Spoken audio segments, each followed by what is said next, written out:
those of you watching live and those of you who are watching later. We always appreciate you spending some time with us. So glad to have you with us. Happy Thursday. Brent, thanks for doing this again.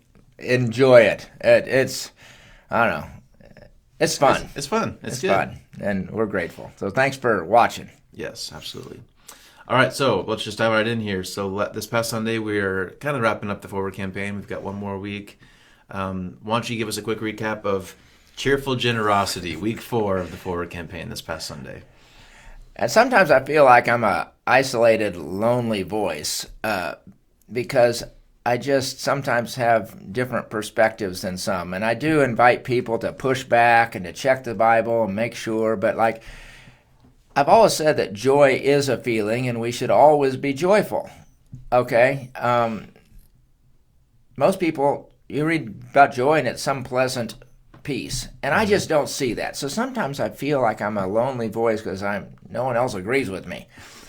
On cheerful generosity, I just don't hear people, and I'm not saying I'm the only one who teaches this way, but when Paul writes to them and says each one should decide in their own heart what they want to give, not under compulsion, but freely, not being forced, God loves a cheerful giver.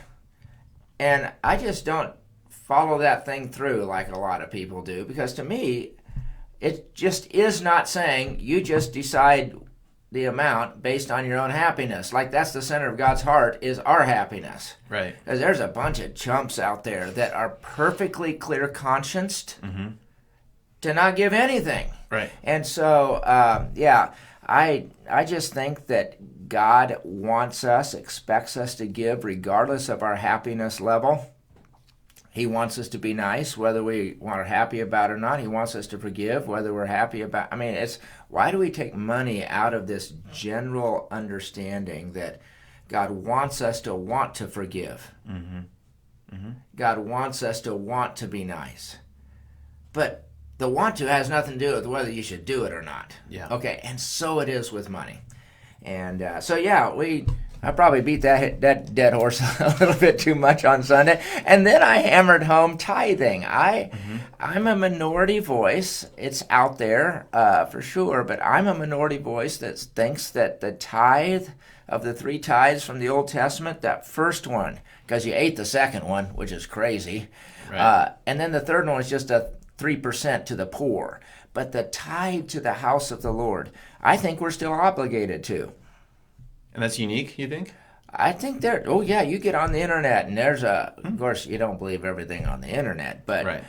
You can believe it. There's a large percentage of people who think we are no longer obligated to the tithe. You just give what you want to give. And I know tithing can become legalistic, kind of just a habit that it becomes sterile. And it caters to the wealthy. And so I think it's not emphasized a lot in the New Testament, but I think it's taught. So that was our last hard-hitting sermon. This Sunday is going to be, thankfully, because sometimes on these series I get tired myself of hearing about it. It's hard when it's all about the same topic. It's hard to make it sound fresh every week. I hear you. But this one's, hey, come for a happy Sunday this week. Yeah, it's going to be great. The sermon is going to be, I think it will be lighthearted. It's not like, come on, give more. Right. I'm looking forward to Sunday. We're talking about the ripple effect, drop a rock in a pond, and the single event has a lasting impact. And we're going to talk about some stories in the Bible where that's true, and one little slice of that is our money. Yep. It's a rock dropped into a pond. But it's our whole life and everything, and we're going to deal with much more than just that. So I'm looking forward to Sunday. And then, of course, it is Commitment Sunday. Many of us, Joan and I were just talking this morning. Again. Yep. We've addressed it briefly, but we just spent an hour and a half this morning talking about what we should give. Yep. And that's not an easy conversation because we have different perspectives and, I hadn't thought about this. And but Sunday will give people an opportunity to jump in on participating financially with a pledge, a commitment. And so it's going to be a great Sunday. Yep. And if you're tuned in and not too sure what we're talking about, we're doing the Forward campaign, the Building campaign, forwardwichita.org. You'll learn all you need to know about that. You can watch all of Brent's sermons. We've kind of been building up. This is the last week of the campaign. So we're kind of amping up to the end of the commitment season. And so, yeah, it's going to be a great Sunday, this upcoming Sunday. So just kind of to wrap up this previous week, you talked a lot about the cheerful giving. You've mentioned this already, but whether you're cheerful or not, we should do what God tells us to do. That was kind of the take-home message. Yeah, absolutely. So, and that's and that doesn't just apply to giving; that applies to everything, right? I mean, for giving, be nice. Whether you want to or not, you should do that stuff. Right. Whether it makes you happy or not, we should do the right thing. Right. That's just a wise principle to live by. So, awesome. So, you hit a lot of different things on Sunday, but since you and I have talked a lot about money the past few weeks on the Rewind, I thought I'll give you a little window into my life group. Okay. So we've been meeting. I've got a great group. We love our friends. We were doing a marriage series before Forward, and we weren't quite finished with it. So we're actually finishing up the marriage, and we're doing Forward. So we're doing 2 series at once. And we had an interesting moment on Sunday in our life group where it seemed like you could make an argument that what our marriage book was saying sort of went head to head with what Forward was saying. So I want to get your take on this, Brent. So we've been in our marriage study. We've been talking about how sometimes you need to say no to things in order for you to have a healthy marriage, to have a healthy family. For a lot of us, I'm this way. I think you might be this way. It's hard for us to say no, especially if it feels like a good thing. Yeah. We want to do what is helpful to other people. But this book was saying sometimes you need to make hard decisions and say no so you can make room for time for your spouse and not drain yourself so you have the best effort to give to your family. And then, so we talked about that, and then we opened our Forward discussion booklet, and it talked about how we need to do the right thing even if you don't feel like doing it. And sometimes maybe God or the church will ask you to do something that feels challenging, and it's good to lean in and say yes to something even if maybe you don't necessarily want to do it. So I think all of us felt a little bit of like, okay, what do we do when those things come to head a little bit? So like if First MB is doing a big push to have more kids volunteers, we have kids in the ministry and we're not volunteering. But you're a real jerk. But you feel that way, right? But yeah, if you say no, but then on the other hand, it's like, well, I'm exhausted and I want to pour into my family. Yeah. So we talked about this in our small group, and I'm wondering if maybe other groups maybe have similar questions. What do we do when we feel like 2 good ideas, 2 good teachings kind of collide, and it seems like we can't say yes to both? Right. So solve all of our problems, Brian. So. There's a point at which Jesus, he was talking in one of the towns, and they said, let's stay here. And he says, no, there are other towns I need to go. Jesus, to a degree at least, felt that collision. Like he wanted to stay here because they needed more teaching, but he needed to go there. And he couldn't do both at the same time. So you're saying no to something good. Right. But yeah, that collision, and it's the proverbial between a rock and a hard place. So if you're listening out here, watching, and not as if you're taking notes here, but if there's a line that you could memorize, it would go something like this. Some problems can be solved, and some problems can only be managed.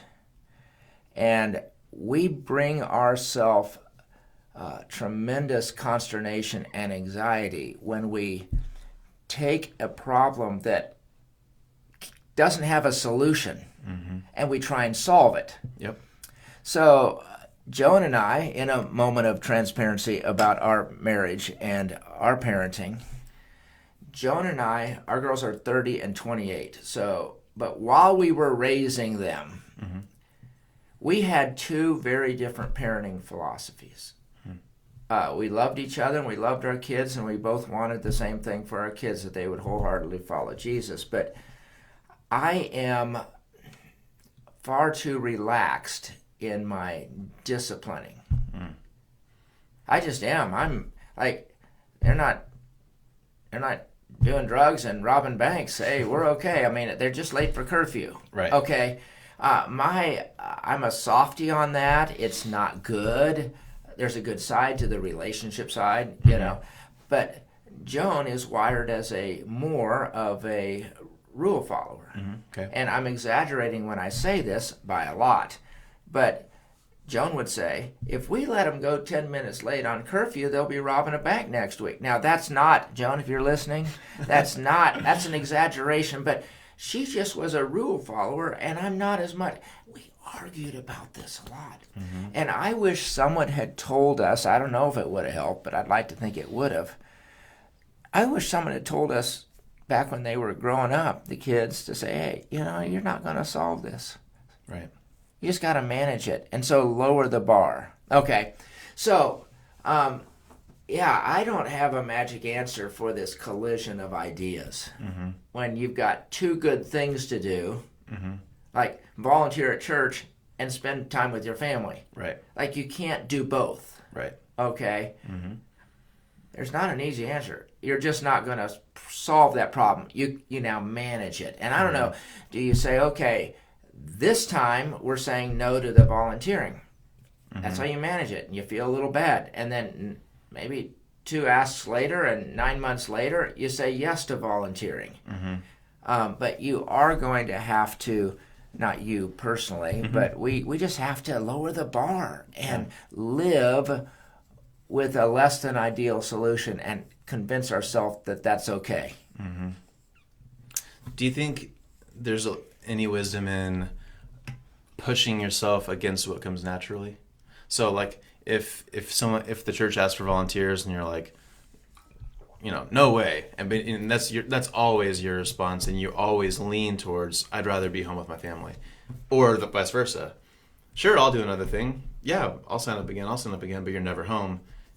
Do you think there's wisdom to fighting what comes naturally, or is that not always wise? That's a good point. They say in the marketplace that self-awareness about yourself and your courage to deal with it is the number one issue at work. So job performance isn't going to give you a successful career as much as attitude, self-awareness, knowing how to connect with people, knowing what your weaknesses are, and a willingness to admit that and work on them. So they say self-awareness is the number one most important attribute for being successful at work. Okay?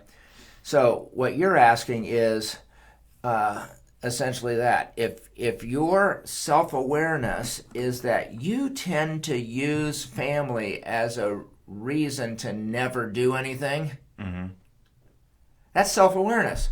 And you got to play that out and say, well, that's not right. Jesus does say that we need to put him first, and that means sacrifice. You're willing to sacrifice your family time for your 40 hours of work a week.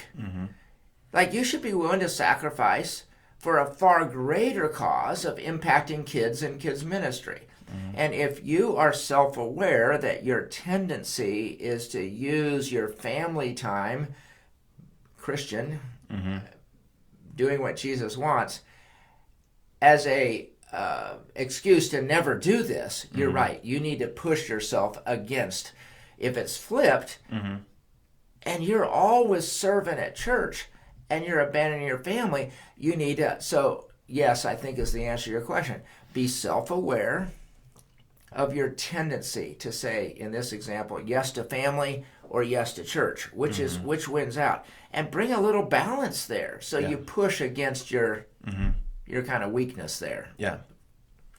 And going back to the finances just a little bit. So one of my favorite takeaways from the series that you mentioned a couple weeks ago now is that we should always be generous, and there's seasons of being sacrificially generous. Right. And so I wonder if that plays into the rest of our lives too, because like my life group, we're all young 30s. All of us have jobs. We all have kids. And a lot of us have some kind of secondary income. So we're in a season where it just feels like margin is very slim.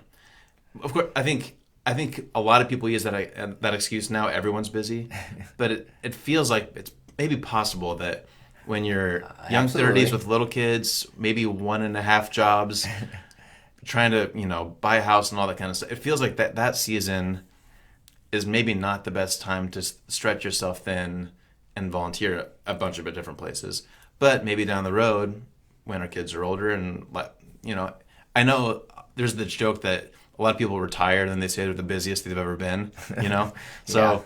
I know that we can't wait to not feel busy because we're probably always going to feel busy.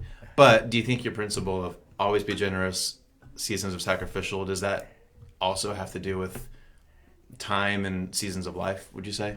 Well, I'd say this. What do you think about the phrase "always volunteer" Okay. with seasons of high volunteering? Okay.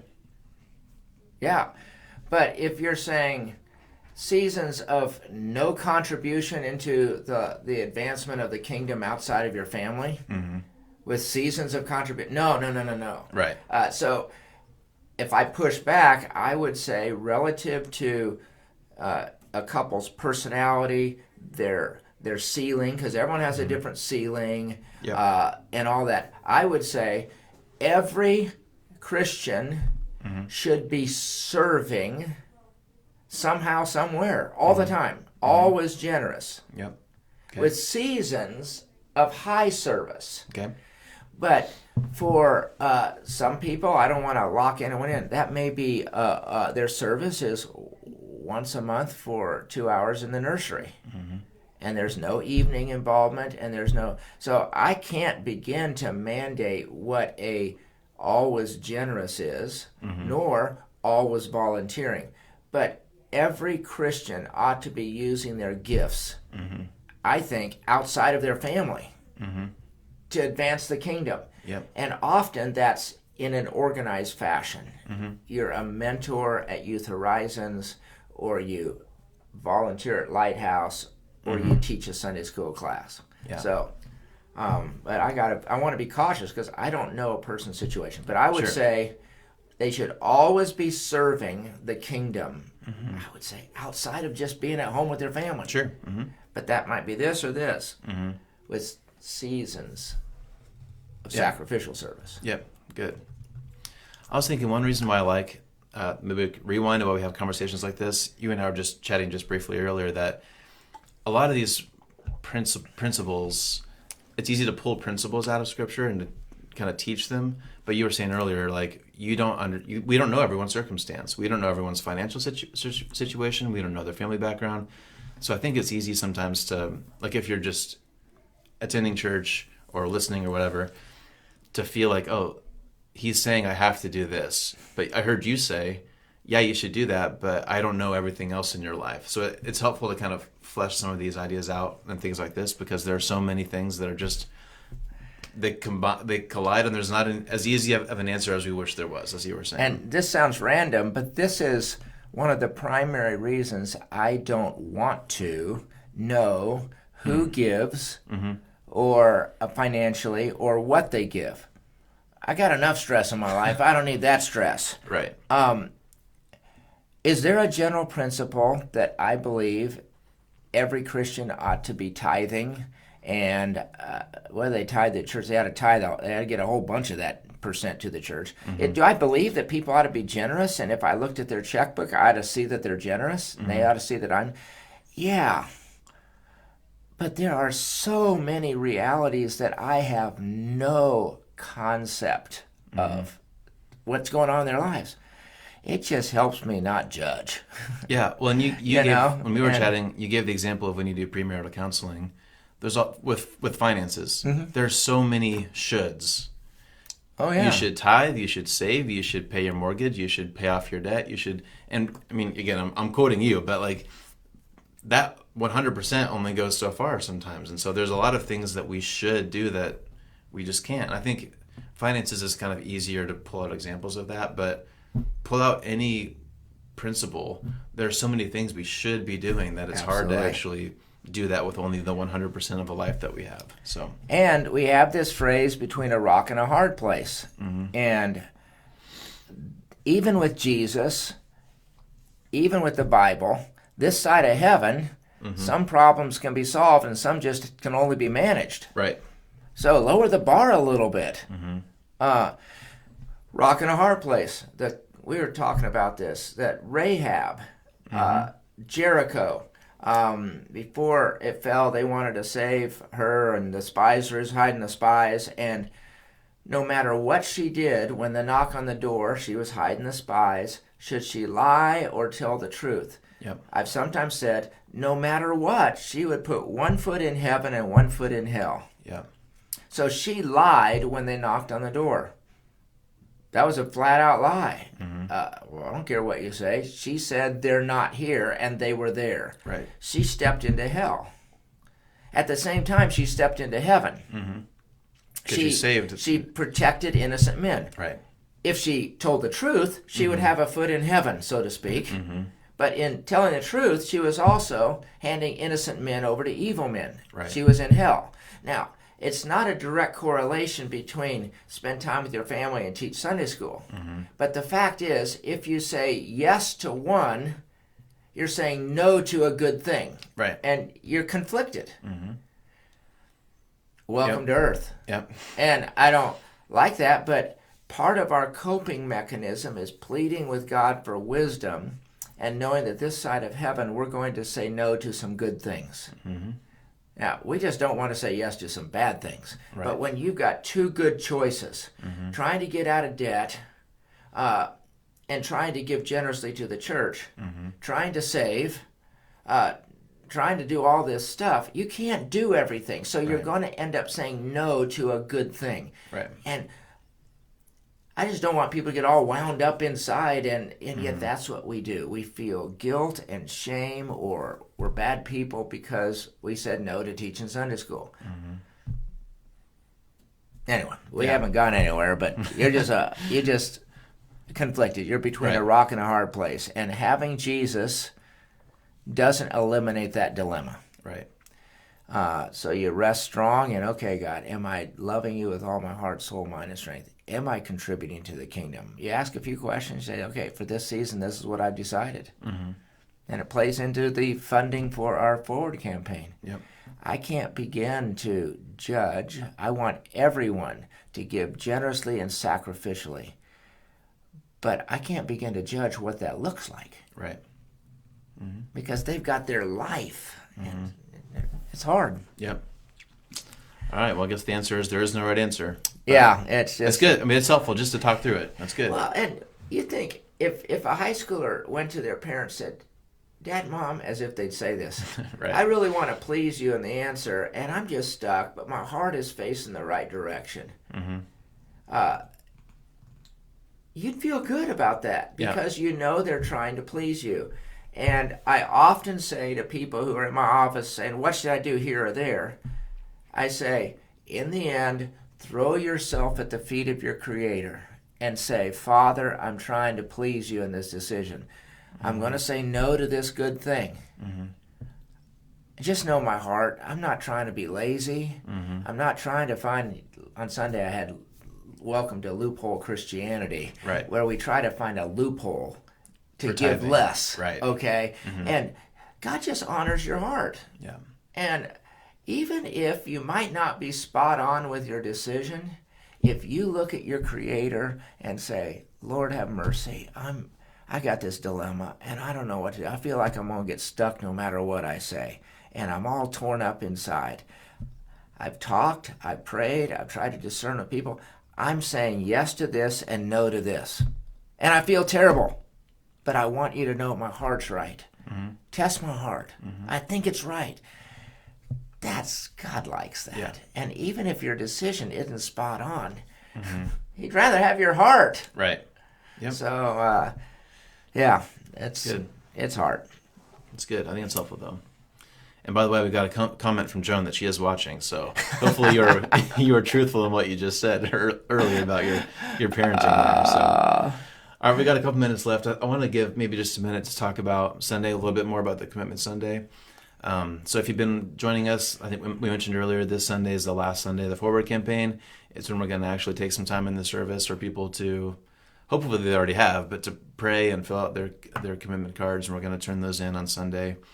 Some people already did that at Advanced Commitment Night, but we're asking them to do it again, and your famous line of, we're not going to charge you twice if you fill out your commitment card again. So I'm going to give just another quick recap of what is happening this Sunday. So, asking for money and being in a church is always uncomfortable. We know there's that perception, often deserved, of a church always begging for money. And what I'm about to say isn't spin, and I'm not trying to like throw syrup and sugar on this. But our church has voted overwhelmingly to embark on this forward campaign. We are so thankful for what God is doing, but we just say, He's got a lot more to do, and we got to get out of His way. And so this is an external change, as we've been talking. There's internal, but this is an external change that I personally, as leader here, I have no conflicted conscience about it, as God is my witness. Do I like debt? No, not at all. But I am absolutely convinced that this is a very important, critical step we take. And you just can't embark on that without commitment from people. And so for our church family, we've been leading up to this. I won't know, no one on staff, just our bookkeeper, but whatever. We just want people to make a commitment, our church family. And so you'll have a chance. I'll walk through it. I'm excited about it. I'm a little nervous.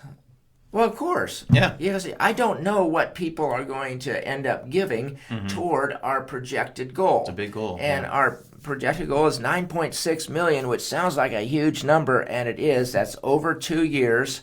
But over those 2 years, 5.1% is what we're already giving, budget, which is part of moving us forward. Right. And so we have that 4.5 that we're trying to raise.